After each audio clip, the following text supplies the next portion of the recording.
Existem aquelas tarefas que, de tão simples, se tornam absurdamente complicadas.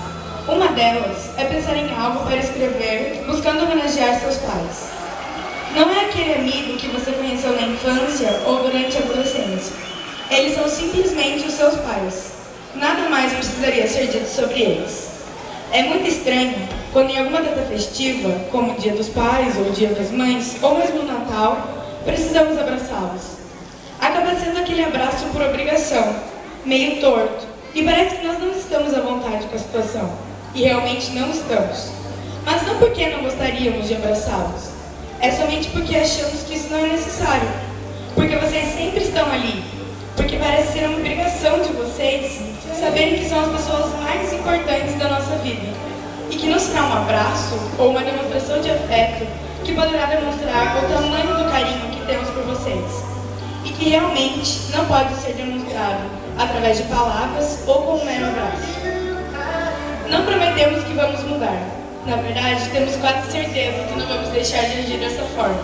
Mas pais e mães, não é porque não estamos a todo instante dizendo que os amamos, que essa deixa de ser a maior e mais irrefutável verdade do universo.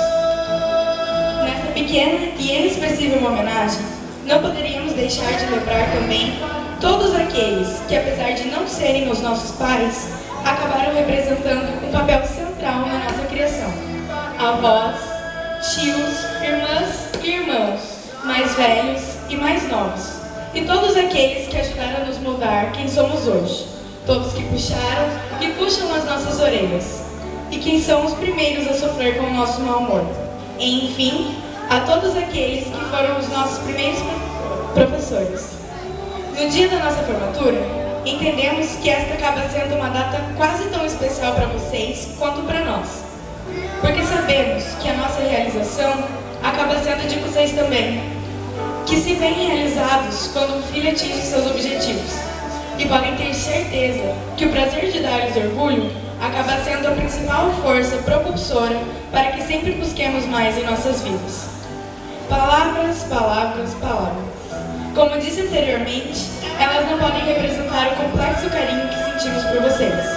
Pedimos então que aceitem uma flor, como forma de representar tudo aquilo que temos e tivemos dificuldade de expressar.